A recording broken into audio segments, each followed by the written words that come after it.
السلام علیکم، میں ہوں ماہنور اور آپ دیکھ رہے ہیں K22 نیوز۔ اسلام آباد سے خبر شامل کرتے ہیں۔ اوورسیز پاکستانی فاؤنڈیشن کے بورڈ آف گورنرز کا 177واں اجلاس اسلام آباد میں منعقد ہوا۔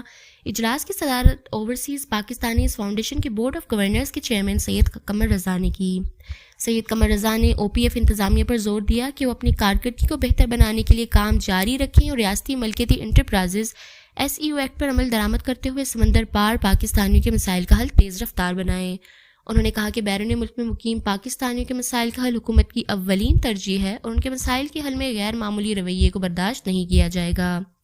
انہوں نے establishment of special court overseas Pakistanis property act 2024 کی منظوری کو بھی سراہا اور اس کا خیر مقدم کیا۔ ان کا کہنا تھا کہ خصوصی عدالت بیرون ملک مقیم پاکستانیوں کی جائیداد کے مقدمات کا 90 دن میں فیصلہ کرے گی اور حکومت کا اقدام اوورسیز پاکستانیوں کو بڑی ریلیف دے گا کیونکہ بیشتر اوورسیز کے مقدمات برسوں سے عدالتوں میں زیر التواء ہیں۔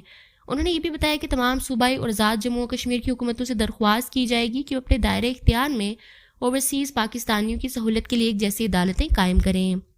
سید قمر رضا نے اس بات پر بھی روشنی ڈالی کہ overseas Pakistanis advisory council OPAC اور overseas Pakistanis youth council OPYC کی تشکیل کے لیے ضروری اقدامات کیے جائیں گے، جس کے لیے پاکستانی مشن سے باضابطہ چینلز کے ذریعے رابطہ کیا جا رہا ہے تاکہ اس مقصد کے لیے مناسب نامزدگیاں بھیجیں۔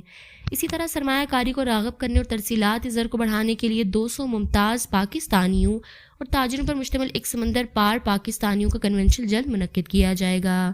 سید قمر رضا نے محترم شاہین خالد بٹ، افضال بھٹی، محترمہ انازہ احسان بٹ، محمد کامران اور جہانزیب اقبال بیگ سمیت تمام بورڈ ممبرز اور متعلقہ کمیٹیوں کے ممبران کی کارکردگی کو سراہا۔